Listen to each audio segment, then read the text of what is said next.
spend $1,200 on a phone that might be your best upgrade yet or a mistake you regret?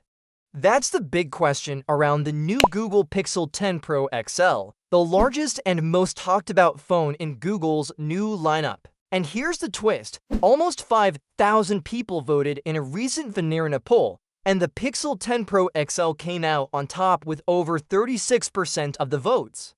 Clearly, people are interested, but before you click buy, let's break down what makes this phone stand out and where it may let you down. First, let's talk about what you're getting. If you like the Pixel 9 Pro XL, this new model will feel familiar. Google hasn't changed the design much. It still has the iconic camera bar, a polished frame, and a matte back. It's slightly heavier this year, thanks to a bigger battery and a new built-in magnetic ring for wireless charging. The fresh jade color, mixing a gold frame with a green back, has also caught a lot of attention. Next up, the display. The Pixel 10 Pro XL has a 6.8-inch OLED screen that Google calls Super Aqua. What matters is that it's about 10% brighter than last year, reaching roughly 3,300 nits of peak brightness.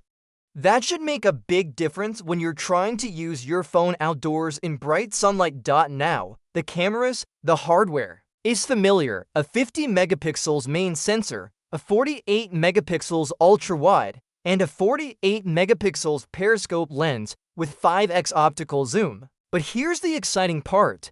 Thanks to new AI algorithms, Google has boosted digital zoom all the way up to 100x. That's a big leap from the 30x limit on the Pixel 9. So whether you're snapping landscapes or zooming in on faraway details, the results should look sharper and more usable. Of course, Google is also leaning heavily into AI this year. The Pixel 10 Pro XL comes with Android 16 and a suite of new features: real-time translation during phone calls, a camera coach that helps you frame shots better, voice-controlled photo edits, and an AI-powered Pixel Journal app. There's also Gemini Live, which can now use your camera to understand visual context. All of this is aimed at making the phone feel more like a smart assistant that knows what you need in the moment. But not everything is perfect.